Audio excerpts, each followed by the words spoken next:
Ladies and gentlemen, the first National Conference of the Public Service Commission was held in 1949. Thereafter, the conferences were held from time to time. It's indeed a matter of great pride and privilege that the 25th National Conference is being organized by Karnataka Public Service Commission, of course, with the cooperation and association of Government of Karnataka and UPSC. On behalf of the entire organizing team, I am Shankar Prakash extending a very, very warm welcome to all of you. ತಮಗೆಲ್ಲರಿಗೂ ಆದರದ ಹೃತ್ಪೂರ್ವಕ ಸ್ವಾಗತ ಸುಸ್ವಾಗತ. Thanks for that. At the outset, it's my privilege to request the Honorable Vice President of India and the dignitaries to kindly light the lamp to signal the beginning of the National Conference of Chairpersons of State Public Service Commissions.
Sincere thanks to the Honorable Vice President and the other dignitaries for lighting the lamp, signaling the beginning of this all-important conference. At the outset, it's our pleasure and privilege to honor the Honorable Vice President of India, Shri Jagmeet Dhankar. I would request Srimati Preeti Sudan, the Chairman of Union Public Service Commission, to kindly felicitate the Honorable Vice President.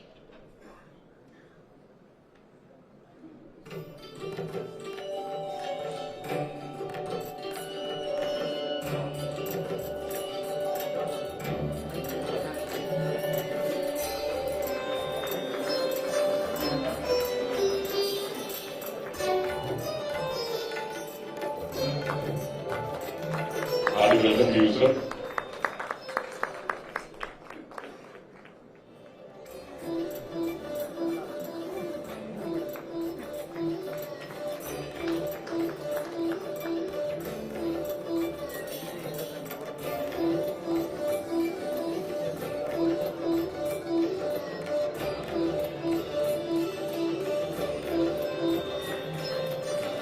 Thank you, sir, for accepting the felicitation. I would now request Honorable Mrs. Dr. Sudesh Dhankar to kindly accept the felicitation from Mrs. Shanta Hosmani, the Honorable Member of KPSC.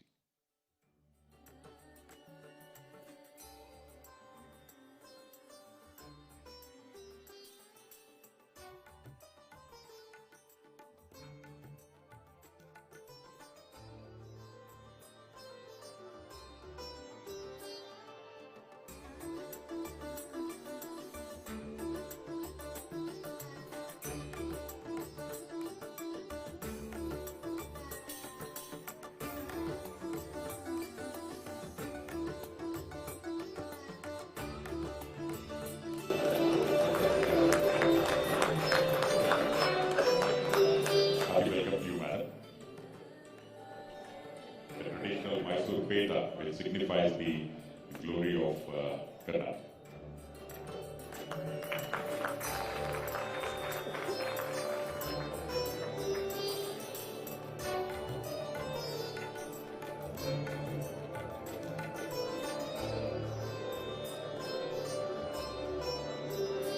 I will now request the Honorable Governor of Karnataka, Shri Thawarchand Gehlot, to kindly accept the felicitation from Shri Shiv Shankar Saukar, Chairman of the Karnataka Public Service Commission. Shri Shiv Shankar Saukar.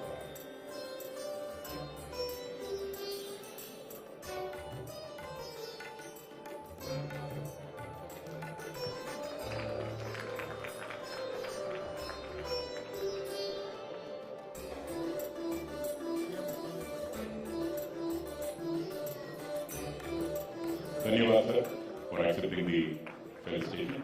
I would now request the Honorable Chief Minister of Karnataka, Shri Siddaramaiah, to kindly accept the felicitation from Shri Vijay Kumar Vishnure, the Honorable Member of Karnataka Public Service Commission.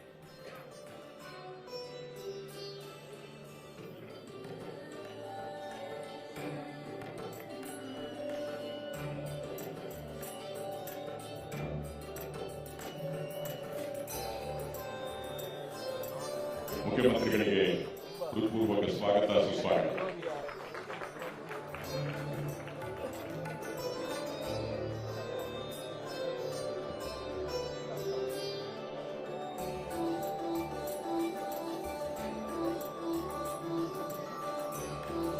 I would request Mrs. B. Geeta, the Honorable Member of KPSC, to kindly honor Mrs. P. Susan, the Honorable UPC Chair.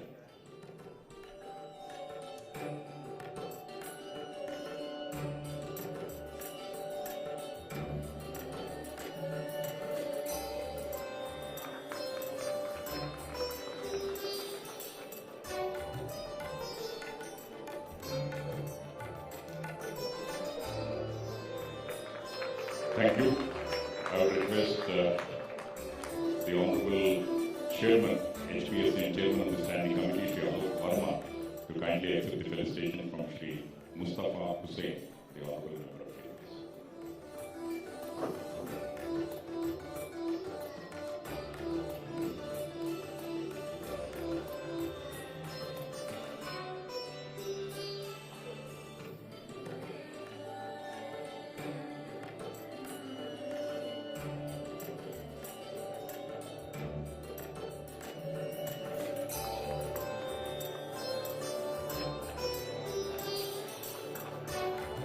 Thank you, sir. And finally, Shri Shiv Shankar Saukar, the Honorable Chairman, will accept felicitation from Dr. B. Prabhudeva, Honorable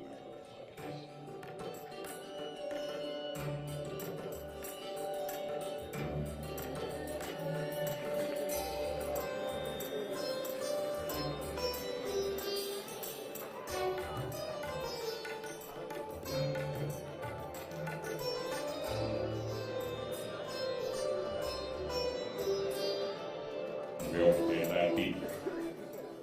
ಧನ್ಯವಾದಗಳು sir. At this juncture, I would request the chairman of the Karnataka Public Service Commission, Shri Shivshankar Saukar, for the welcome address.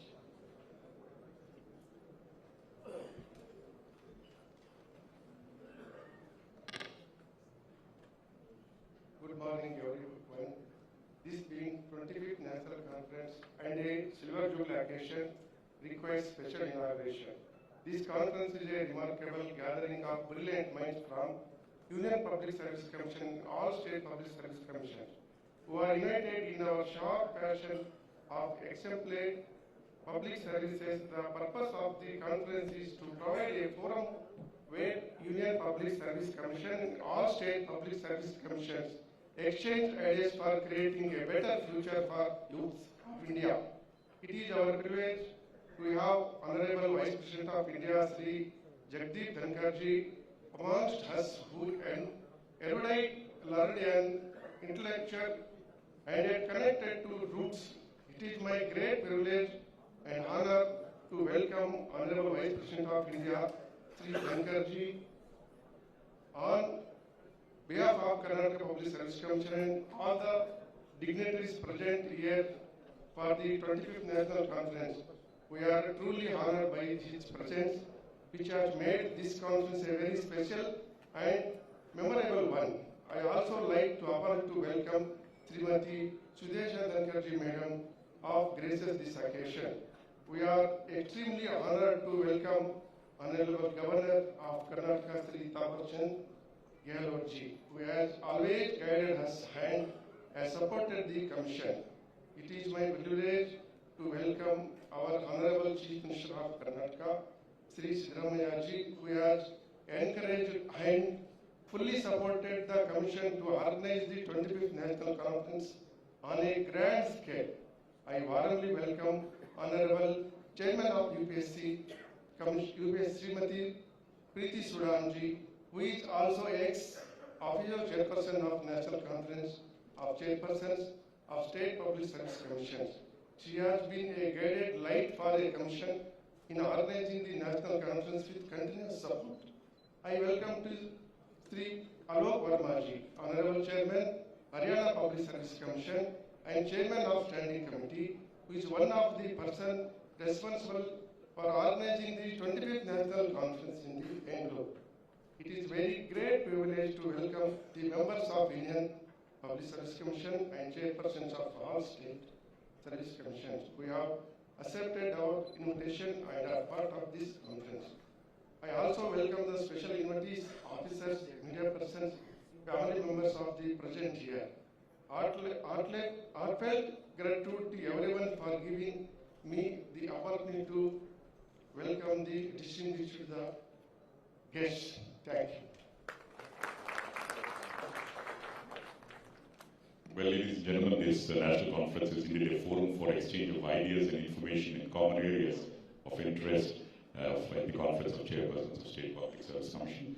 Thank you, Sri Shivshankar Saukar, for a cordial welcome address. At this juncture, I would request the Honorable Chief Minister of Karnataka, Shri Siddaramaiah, for his address. Bandhugale Swagatiಸಿ ಸನ್ಮಾನ್ಯ ಮುಖ್ಯಮಂತ್ರಿಗಳಾದ Siddaramaiah.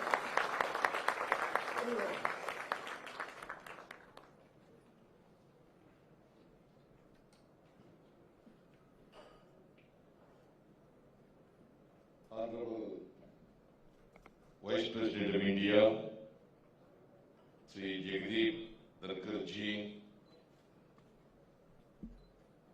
Srimati Dr. Sudesh Dhankarji, Honorable Governor of Karnataka, Sri Thawar Chand Gehlot ji, Mrs. Preeti Sudan, the Chairperson, UPSC, and ex-FCO, Chairman of National Conference of State PSCs, Sri Alok Verma, the Chairman of SPSC and Chairman of Standing Committee, Dr. Shalini Rajneesh, the Chief Secretary of Government of Karnataka, Sri Shivshankarappa, yes, Saukar, the chairman of KPSC, Dr.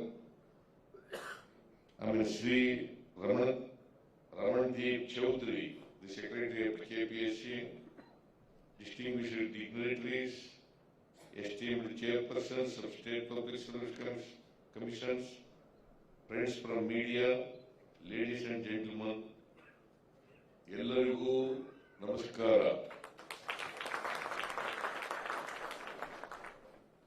ಎಲ್ಲರಿಗೂ ಹೊಸ ವರ್ಷದ ಶುಭಾಶಯಗಳು.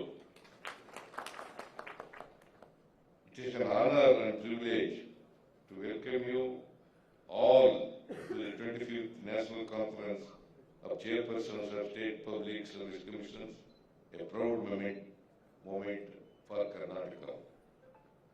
Public Service Commissions are pillars of democracy, upholding meritocracy and fairness and contributing immensely to governance.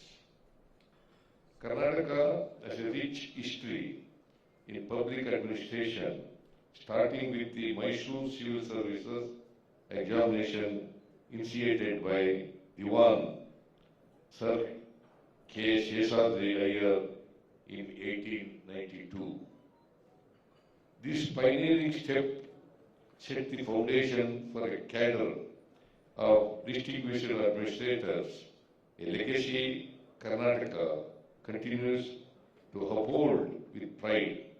The Karnataka Public Service Commission, established as a constitutional body in 1951, has significantly evolved, becoming a symbol of efficiency and transparency. Our government has brought in important reforms based on the recommendations of the PC Vota Committee to ensure a fair and transparent recruitment process. We have completely eliminated interviews for Group C and even Group B posts, reducing subjectivity and making the process more objective. For gazetted professionals exams, we have brought down interview marks to just 25, ensuring a more balanced evaluation. We have also simplified recruitment patterns to make the process fair, transparent, and easier to understand for everyone. We introduced the Karnataka Civil Services Recruitment Rules 2021, which emphasized reducing the personality test weightage and standardizing processes. Tackling challenges such as paper leaks remains a top priority. Implementing robust measures is crucial to ensure transparency and restore public trust. Rising unemployment demands swift recruitment processes with fairness, timely result publication, as practiced by UPSC, can serve as a model. Addressing the backlog of cases against public service commissions is vital for improving efficiency and reinforcing public confidence. My government is committed to strengthening KPSC through additional resources, manpower, and infrastructure. Learning from the best practices of other states and leveraging advanced technologies like artificial intelligence will make recruitment more transparent and corruption-free. Inclusivity in recruitment is a cornerstone of Karnataka's governance, ensuring opportunities for women, youth, and marginalized communities. Reforms such as creating an independent controller of examinations demonstrate our dedication to fair and unbiased recruitment processes. Public service commissions must adapt to the dynamic needs of governance, preparing for future challenges while remaining people-centric. Training civil servants to lead with empathy and purpose is critical to addressing the evolving demands of governance. This conference offers an unparalleled platform for dialogue, collaboration, and knowledge sharing to strengthen our collective efforts. Karnataka reaffirms its commitment to maintaining transparency, efficiency, and accountability in public service recruitment. I extend my heartfelt gratitude to the Honorable Vice President and all participants. Together, let us innovate and build a more equitable and prosperous nation. Thank you all. Jai Hind, Jai Karnataka.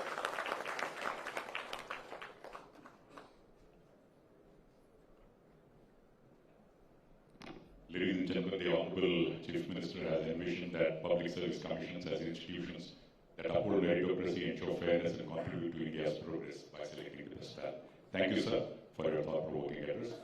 At this juncture, it's my privilege to request the Honorable Vice President of India, Shri Jagdeep Dhankarji, for the inaugural address. Dear Sajjano, swagat kijiye. Please welcome Swagat Shri Jagdeep.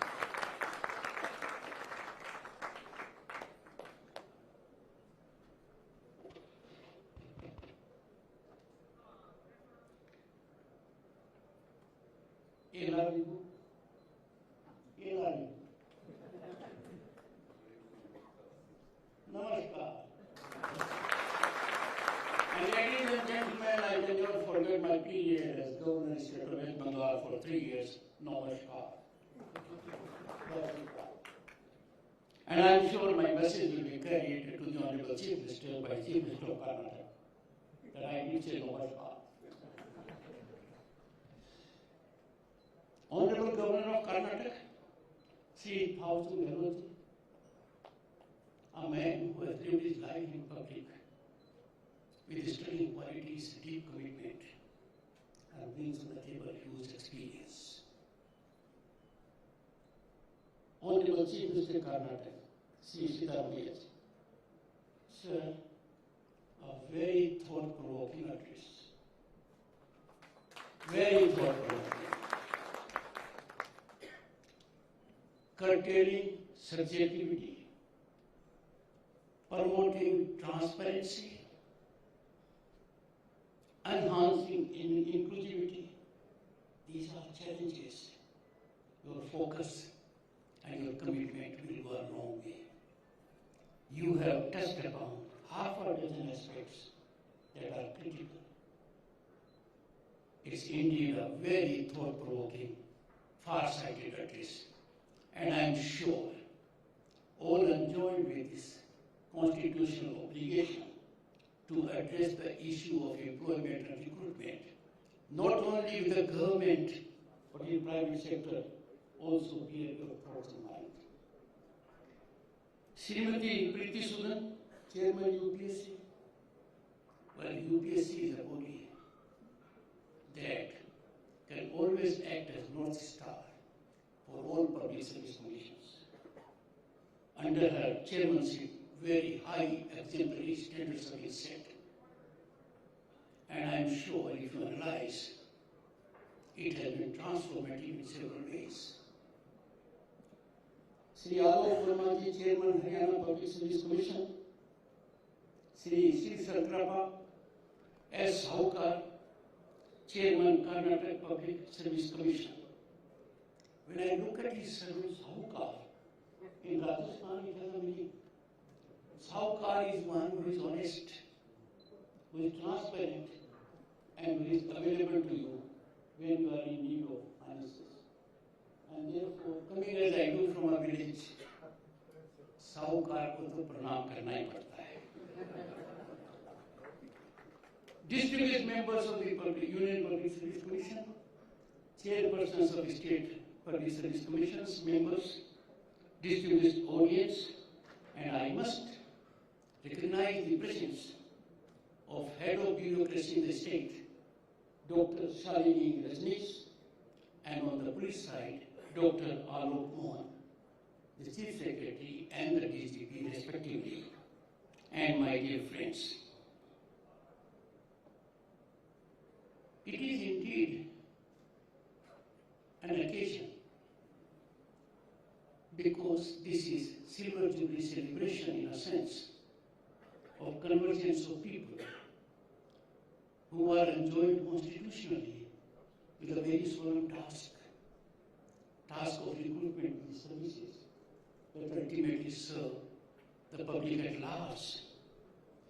This gathering, this convergence, this group, this brainstorming session would certainly, I am sure, lead to positive results. It will foster coordinated response to our nation evolving and describe, define, and also fructify its socio-economic landscape. Such a purposeful convergence, such a purposeful gathering, the nature of deliberations would certainly focus on two aspects. One, self-audit. Self-audit is very difficult. But any organization or individual, if it is kept beyond scrutiny or probe, that is the surest way to slide into irrelevance. The degeneration is fast-tracked. I am sure you will all, in togetherness, self-audit. Also, you will devise mechanisms of way forward advance, way forward stance, way forward methodology, strategy. Some facets of it have been hinted by the Honorable Chief Minister. Undoubtedly, public servants constitute, and it was called, there is some doubt about it, but Sardar Patel, the first Home Minister of this country, had called it steel frame. But I call it spinal strength of Indian democracy. I have no doubt that our bureaucracy is so talented, it can be transformative, provided it does not suffer hiccups from other agencies. Since this is the only conveyance that democracy has to transform vision of the people, that is sanctified on platforms like Lok Sabha and legislatures into ground reality, this segment has to be only the very best. It cannot afford to be anything but the very best, because you are the architects of administrative edifice. You are guardians enjoined with the task to forge foundation of our nation's present and future. The constitutional framers were alive to this task, the daunting task, and therefore they created a mechanism. And when the debate took place in the Constituent Assembly, Rajendra Prasad, the chairman of the Constituent Assembly, the first president of India, he had the occasion to reflect, and his vision was very clear, and so clear that it has emerged at the moment as a writing on the wall. What he said, I quote, his vision was independent commissions free from executive influence, because these will guard against jobbery, nepotism and favoritism. Jobbery is nothing but robbery of meritocracy. Fortunately, there is emergence of an ecosystem at the moment where transparency and accountability are driven by public policies and also by technological penetration. We are realizing something that had eluded us for long, equality before law. Now these twin principles of equality before law, transparency and accountability in governance can get cutting edge only when recruit process to the governmental jobs inspires confidence, inspires credibility. Our nation at the moment, friends, pulses with hope and possibility, but there is a huge pressure of mounting expectations. People have larger idea of expectations. The more you deliver, the more they aspire. That being the situation, the challenge before governance at the state and central level can be made positively in public interest only by having an agency, the public servants, who function 24/7 with sole purpose of serving the public at large, deeply embedded to the rule of law. And this demands innovative policies, and therefore we cannot afford in this country to relegate problems to the background. Staggering problems, gradual stagnation contradicts good governance. We must therefore have people who can take decisions, who are not tentative, who are far-sighted, who are in touch with ground reality, and are fired by the zeal to always keep the nation first. India at the moment is rising to unprecedented heights. Our economy, fifth at global size, likely to be third in a year or so. But our object is very clear. We have set a goal for Felicitation 2047. This is a daunting situation, achievable. But this can be brought about only when we increase per capita income of every individual by 8-fold. A challenge that can be met only with bureaucracy that has input solely premised on merit. They will have to be mission mode with a passion to execute the agenda of governance to achieve Viksit Bharat 2047.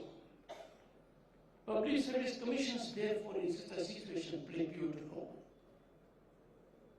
They can bring about game-changing situations because nothing is more important than having nurtured human resource that is dedicated and capable.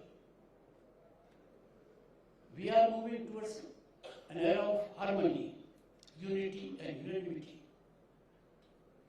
That is our civilizational essence, our ethos. Inclusivity, unity in diversity are hallmarks. They are positive for us. We cannot see polarization or divisiveness in such kind of a scenario. The nation created one single national tax regime. I had the occasion to reflect that on the night intervening 14th and 15th August 1947, we had a tryst with destiny. But when GST was rolled out at midnight, we had a tryst with modernity. The nation is debating, and the debate will throw up, I am sure, something positive as regards elections. But my emphasis will be that we must work in a fashion rising above partisan interest when it comes to development, when it comes to national interest. We have to keep interest of the nation always uppermost, and from that perspective all must converge in parliament and legislatures to enforce transparency and accountability of the government. My firm belief is that the parliament is not functioning. It is having disruption, disturbance. Executive is again, because accountability can't be enforced. And therefore, we have to revisit our thoughts. Constituted Assembly, little less than 3 years and in 18 sessions, worked hard to evolve a constitution we are proud of. But there are contentious issues, there are divisive issues, there are issues of language.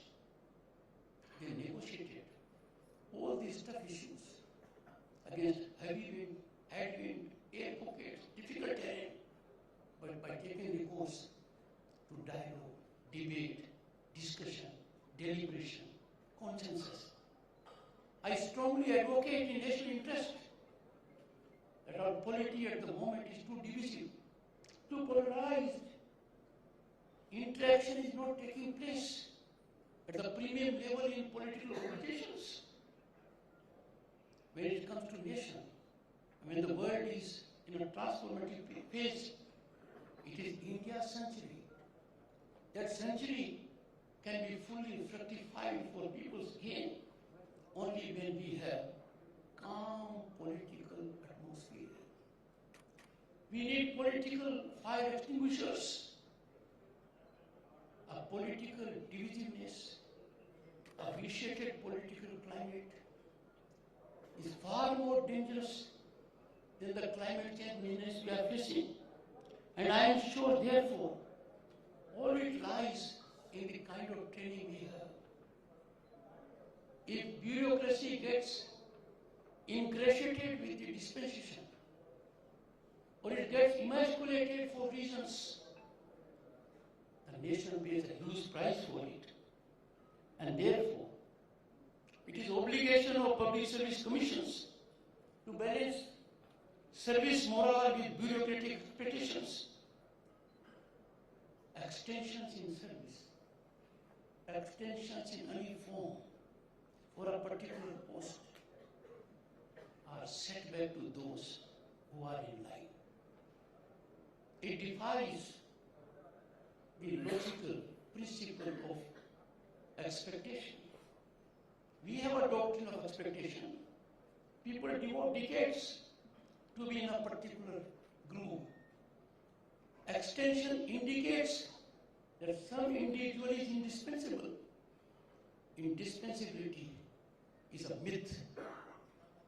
Talent abounds in this country. No one is indispensable. And therefore it lies in the domain of public service commissions at the state and the central level, that when they have a role in such kind of situations, they must be firm.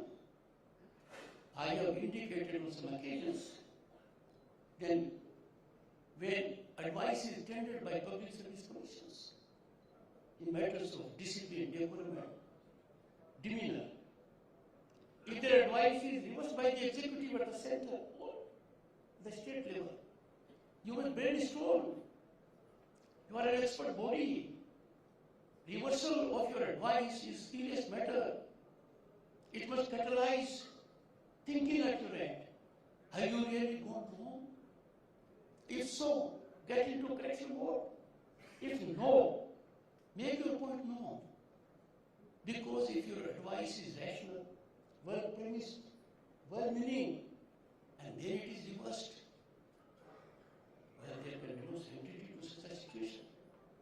It can be a subtle form of patronage, overlooking lapses, and such a situation has cascading impact because we are living in times where even the most well-guarded secret, a secret which people think is fully preserved, is an open secret, nobody talks about it. I strongly commend the initiative the government has taken with respect to public examinations, prevention of unfair means, Bill 2024. The Honorable Chief Minister hinted at it. This is a menace. You have to curb. Your fairness of selection will have no meaning if paper leakages are there. And paper leakage has become an industry of commerce. People, young boys and girls, used to have fear of examination. How difficult the question will be. How will we address it? Now they are having two fears. One is fear of examination, second fear of leakage. So when they are giving their very best for several months and weeks to prepare for an examination, and they receive the setback of leakage, imagine the hours they lose. If someone will quantify it, loss of human resource, it will be mind-boggling. And therefore, commissions need to employ technology, all means to ensure that such kind of recurrence does not take place. I would urge the Union Public Service Commission to share its best practices in this regard in a structured manner with the state public service commissions. I was greatly touched with what the Chief Minister said. We must have empathy for social justice. We must have empathy because it's a constitutional ornament. The prescription is embedded in the Constitution. The ground realization is a cause of concern. It requires vigorous effort, I can assure you. Talent, merit, dedication, commitment are no longer preserved of any specific category. Widespread education has brought about a level playing field, and these segments suffer historical drawbacks, and therefore, in their wisdom, as a visionary state, Dr. Ambedkar and other framers of the Constitution had provided affirmative mechanisms that have taken shape. Friends, we are in an era equivalent to another industrial revolution because technologies have made inroads, disruptive technologies, artificial intelligence, Internet of Things, machine learning, blockchain of the kind. These are not words. They offer challenges, they offer opportunities. But particularly for human resource recruitment, training, capacity building, these have to be harnessed fully. I find much is being talked about, but government institutions and corporates must come forward to make ordinary people realize the power this technology offers to them. And that power must be unleashed in a regulated manner for welfare of all. It is with utmost restraint I am reflecting on an aspect. Public service commissions, the appointment cannot be driven by patronage, by favoritism. There are trends that are visible. I do not wish to reflect on them, but some of them are very painful. We must account ourselves to our conscience. We cannot have a public service commission chairman or a member weighted for a particular ideology or an individual. That will be undoing the essence and spirit of the framers of the Constitution. I say no more on this. Post-retirement recruitment is a problem. In some states, it has been structured. Employees never retire, particularly those in the premium services. They get number of ad hoc nomenclatures. This is not good. Everyone in the country must have due, and the due is defined by law. The process is set in motion by public service commissions. Any largesse of this kind is antithetical to what was visualized by framers of the Constitution. I would urge the UPSC and state public service commissions to engage vigorously in capacity building. Capacity building of routine nature is no longer a requirement because people can self-learn. People can enhance their capacity by themselves. Your structured mechanism of capacity building has to be innovative. It has to be of a nature that we compete in a world that is changing very fast. Long before Socrates, the Greek philosopher, there was one Heraclitus. And he said the only constant is the change. A person he buttressed, the same person cannot undo the same views twice. Because neither the person is the same, nor the view is the same. And therefore, the bureaucrats are facing challenges every day. Those who are in prime of their service would have never imagined of renewable energy, solar energy, digitization, technological penetration. They would not imagine. I became a member of parliament in 1989. A landline connection, Honorable Chief Minister, 50 connections to a member of parliament were our power. Does anyone need landline connection now? Then we came with telephone booth, and the minister was accommodated. Telephone booth is available, you can talk anytime. Do we find them? In my state and maybe in your state also, Honorable Chief Minister, in yours also, Honorable Governor, no marriage was good enough if you don't give VCR or VCD.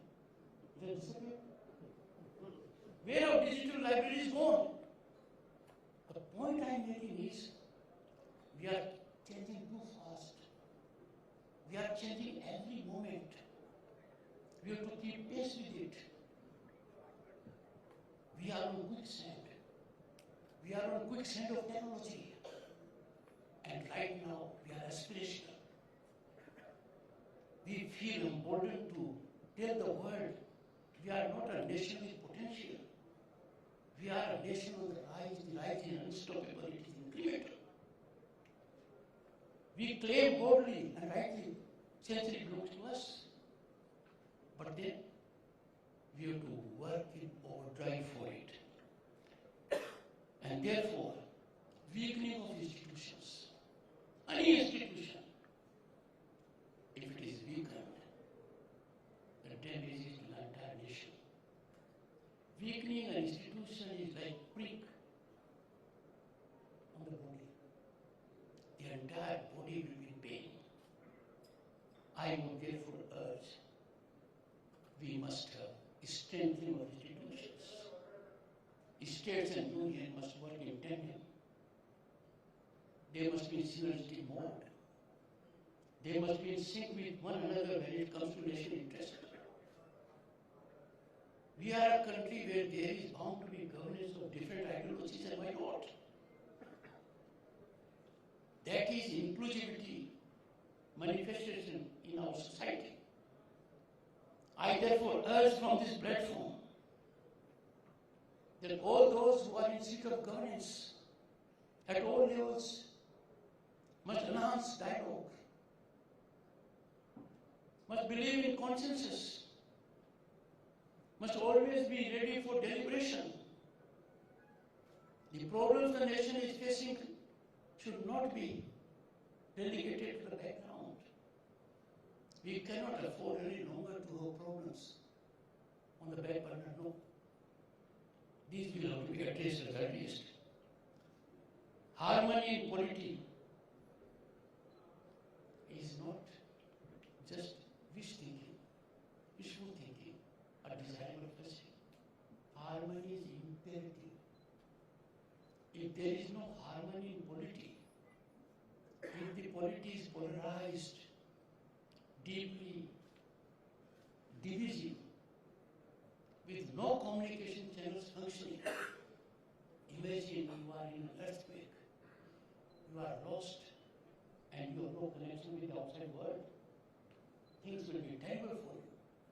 And therefore I urge senior leadership all political parties to create an ecosystem and climate that can generate dialogue, discussion, formal, informal.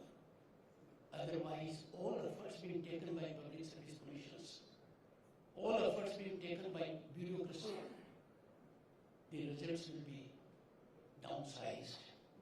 The results will be a challenge. Consensual approach, discussion is deeply rooted in our civilization ethos. This is a message we give to the world. Time for us to follow this message for ourselves. Honorable Chief Minister, intellectuals are supposed to guide us. Intellectuals are supposed to be fire extinguishers when there is social disharmony, when there is a fraud. I find intellectuals are formed into groups. They sign representations they may not have read. They think signing representation is a password for getting a position if a particular dispensation comes to power. Now look at intellectuals, former bureaucrats, former diplomats. You earned a level of public service which others must emulate. You must be objective in making representations.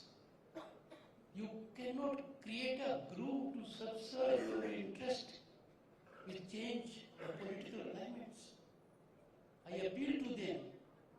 You are think tank of the country.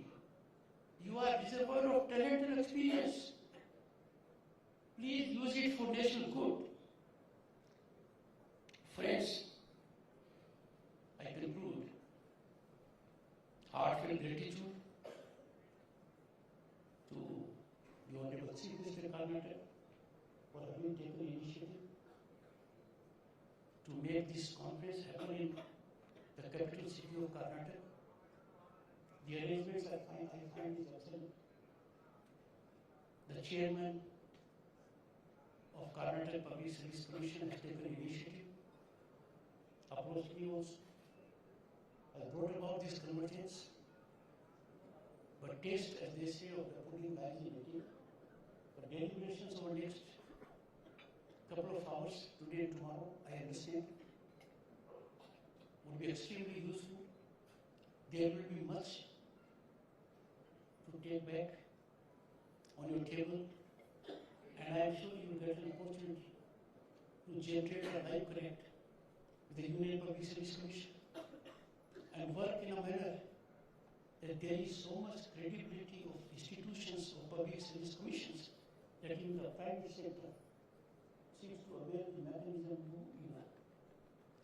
Congratulations to all of you and wishing you a great 2025 and more years to come. Thank you so much.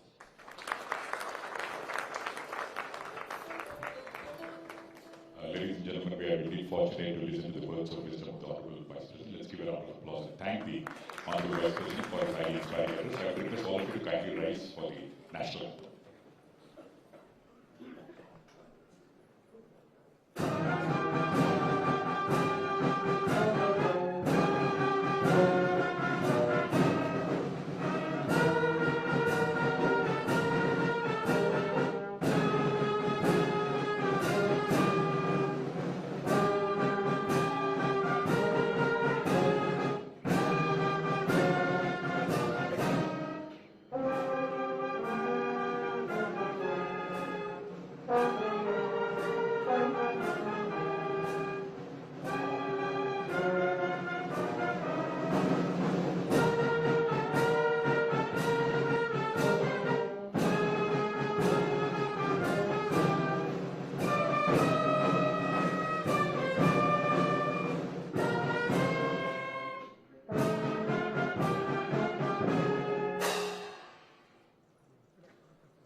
People sitting, dignitaries in the round table, kindly move to the photograph area. The dignitaries will join. Only all others are requested to remain in the hall itself. Only the